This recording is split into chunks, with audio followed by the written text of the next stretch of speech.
Hello, everyone. Welcome back to English Stories US. I hope you are all having a great day and are ready to learn something new. If you want to speak English fluently, naturally, and with confidence, then this lesson is for you. Today, I will show you how to train your mind to think in English, which is a key step in becoming a fluent speaker. We all know how difficult it can be when we have to stop and translate every sentence from our native language before speaking in English. This slows us down, reduces our confidence, and often causes mistakes. Wouldn't it be great if you could avoid that translation process and think in English from the beginning? The good news is that you can. By following 4 simple steps, you can train your brain to think in English. Believe me, this will make a big difference in your ability to speak smoothly and confidently. Before we begin, make sure you subscribe to English Stories US if you haven't yet. This way, you will always have access to helpful lessons that support your journey toward fluency. Now, let's begin today's lesson: How to Think in English. Stage 1. Think in verbs, the importance of action words. The first step to thinking in English is focusing on verbs.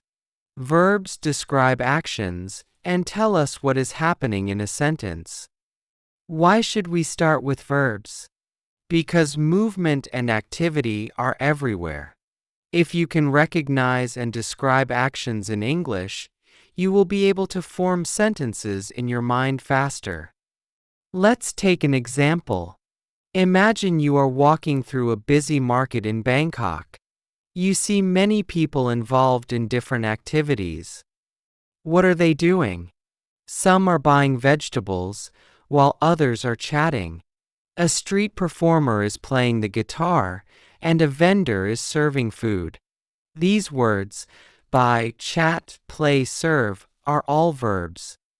By paying attention to actions around you, you can begin thinking in English naturally. You can do this anywhere, whether you are waiting in a park in Sydney, sitting at a train station in Berlin, or walking through a shopping mall in Dubai. Everywhere you go, there are people doing something.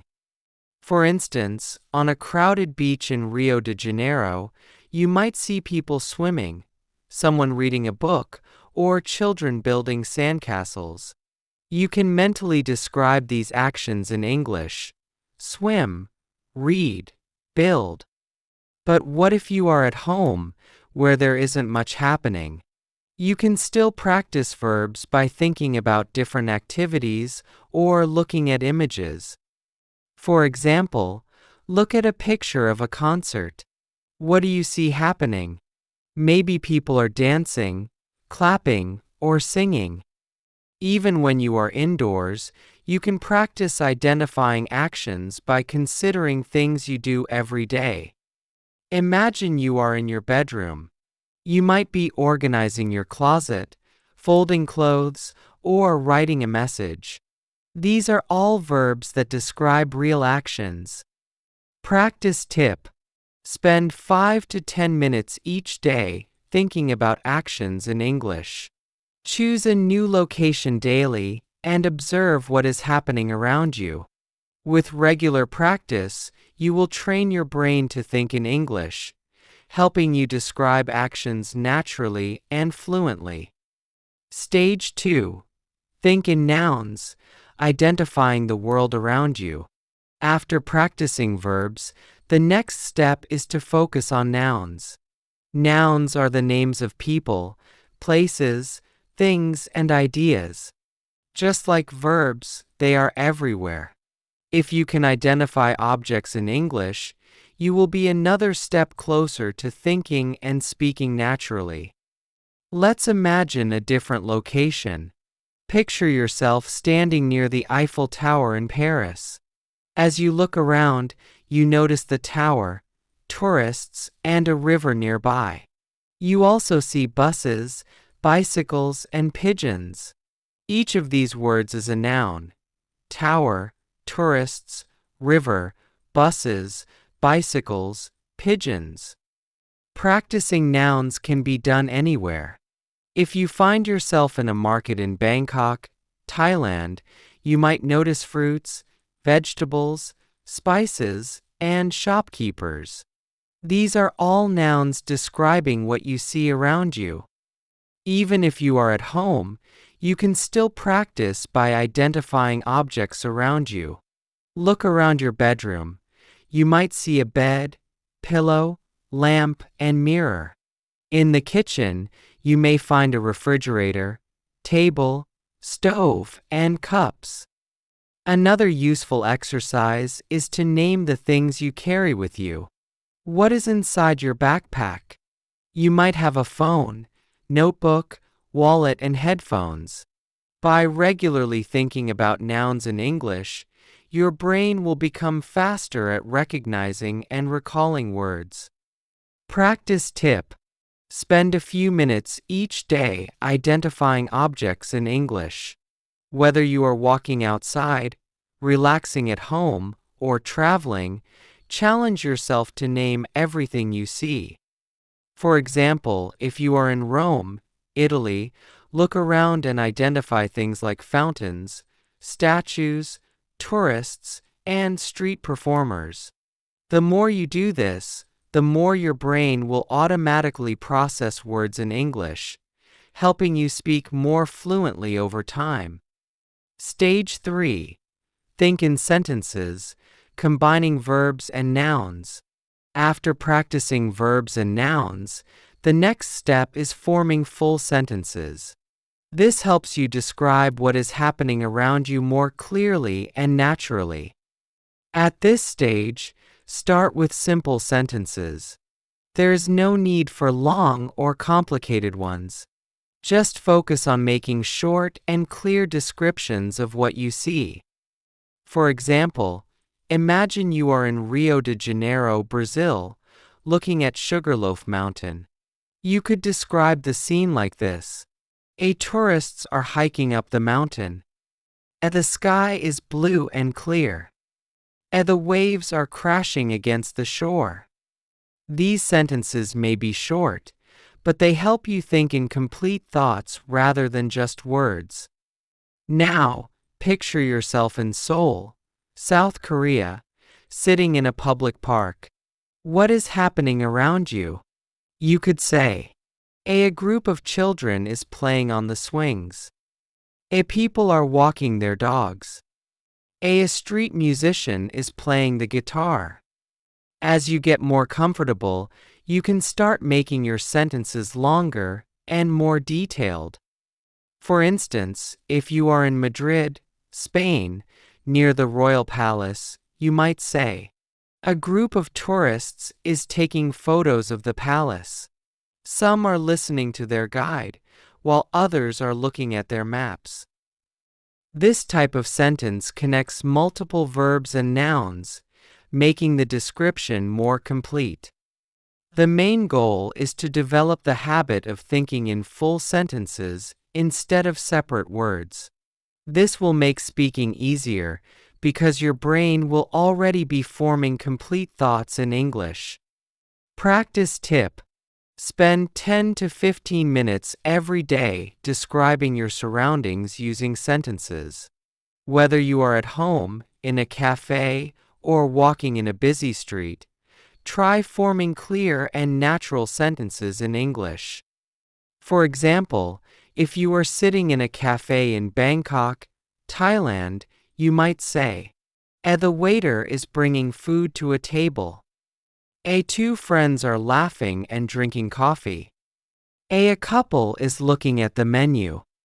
Practicing this daily will make thinking in English automatic and help you become more fluent. Stage 4. Think in paragraphs, putting everything together. The last step in this process is moving from thinking in sentences to thinking in paragraphs. This means describing everything in greater detail, telling a full story, or painting a clearer picture of a situation. Imagine you are standing on the Eiffel Tower in Paris. Here's how you might describe it in a paragraph. I am standing on the Eiffel Tower, and the view is breathtaking. Below me, the city stretches far and wide, with buildings and streets forming a beautiful pattern. Tourists all around are taking photos and enjoying the moment. I can hear people chatting in different languages, and the wind feels cool against my skin. The iron railings feel smooth under my hands, and I can see boats moving along the Seine River. Everything looks so peaceful from up here. In this description, you are combining verbs, standing, taking, chatting, nouns, city, buildings, tourists, wind, and full sentences to create a detailed scene. Practicing this will help you start thinking in English fluently and allow you to describe things naturally. Now, let's try another example. Imagine you are walking through a lively market in Mexico City. You could describe the scene like this. The market is full of life, with people walking through the aisles, looking at fresh fruits, vegetables, and handmade crafts. I can smell the aroma of grilled street food mixed with the scent of fresh flowers. A vendor is selling colorful blankets, and another is calling out prices for fresh mangoes. A group of tourists is taking pictures, and a little boy is holding his mother's hand while pointing at a display of toys. The sounds of laughter, music, and conversation fill the air, making the market feel alive. When you practice thinking in paragraphs, your brain gets used to forming longer, more detailed thoughts in English without translating from your native language. This is an important step in learning to express yourself more clearly and fluently. Let's take another example. Imagine you are relaxing in a small cafe in Kyoto, Japan. Here's how you might describe it in English. I am sitting at a wooden table near the window, enjoying a cup of green tea. The cafe is quiet, with soft music playing in the background. Outside, I can see people walking under cherry blossom trees, their pink petals floating in the breeze. The walls of the cafe are decorated with paintings, and a barista is preparing drinks behind the counter. A couple sitting nearby is sharing a slice of cake and chatting in hushed voices.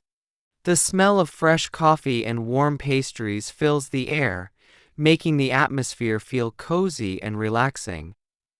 By regularly practicing thinking in paragraphs, you will develop the ability to describe places, events, and experiences more easily. This step is essential for fluency because it helps you speak naturally without pausing to find words. Now, try this with your own experiences. Take a few minutes to describe your day in a paragraph. Start from the moment you woke up and go through everything you did. What happened? Where did you go? Who did you meet? Think about each detail and describe it in English. For example, today was a busy day. I woke up early and went for a morning jog in the park. The sun was shining, and the air was fresh. I passed by people walking their dogs and others doing yoga on the grass. After exercising, I stopped at a cafe and ordered a cappuccino with a warm croissant. Later, I went to work and had a meeting with my team. We discussed a new project, and everyone shared their ideas. In the evening, I met a friend for dinner at a restaurant. We had a great time talking about our week and enjoying delicious food.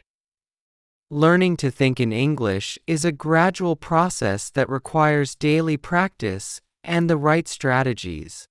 By applying specific techniques, you can train your brain to process English naturally without translating from your native language. Below are practical steps that will help you develop fluency, along with real-life examples to guide you. 1. Focus on actions. thinking in verbs. The first step in developing fluency is to recognize actions happening around you and describe them in English. Since verbs describe actions, they form the foundation of sentence building. How to practice. Wherever you are, identify actions and name them in English. For example, if you are in a park, you might see people jogging, stretching, chatting, or feeding birds. Imagine you are at a train station. You can describe what's happening. A man is reading a newspaper. A woman is buying a ticket. The train is arriving. Even at home, think about actions in your daily routine. I am brushing my teeth. I am making breakfast. My phone is charging. By consistently doing this, you will start forming sentences faster and more naturally. 2. Identify objects, thinking in nouns. Once you have practiced verbs, focus on naming objects around you. This will help you expand your vocabulary and describe scenes in greater detail. How to practice. While sitting in a coffee shop, look around and name what you see. Table, chair, cup, laptop, waiter, customer. If you visit a supermarket, identify different items. Apples, bread, basket, cashier, shelves. When using your phone, name the apps and tools you use. Camera, keyboard, charger, headphones, messages. Writing down new words in a small notebook or using a vocabulary app can also help you remember them more effectively. 3. Form simple sentences. Once you are comfortable with verbs and nouns, begin forming full sentences in your mind. How to practice. Observe and describe things happening around you. For example, at a restaurant, you might say, "The waiter is bringing food." "A couple is talking." "A child is eating ice cream." Describe your day. "I woke up early." "I made a cup of coffee." "Then, I went to work and had a meeting." Use your phone's voice recorder and say short sentences about your surroundings. Listening to your own voice helps you improve pronunciation and sentence structure. 4. Expand to paragraphs, telling a story. The next stage is thinking in longer descriptions instead of short sentences. This helps in building fluency and preparing for conversations. How to practice. At the end of each day, take 5 minutes to describe your day in English, either in a journal or out loud. Pick a photo, from your gallery or online, and describe it in detail. For example, if it's a beach picture, say, "The sun is shining and people are swimming. Some are sitting under umbrellas, while children are building sandcastles." If you're visiting a new place, imagine explaining it to a friend. For example, if you're at a museum, describe what you see. "The walls are covered with paintings." "Tourists are taking pictures." A guide is explaining the history of the artwork. By practicing this daily, you will train your brain to think in English automatically, making speaking easier and more natural.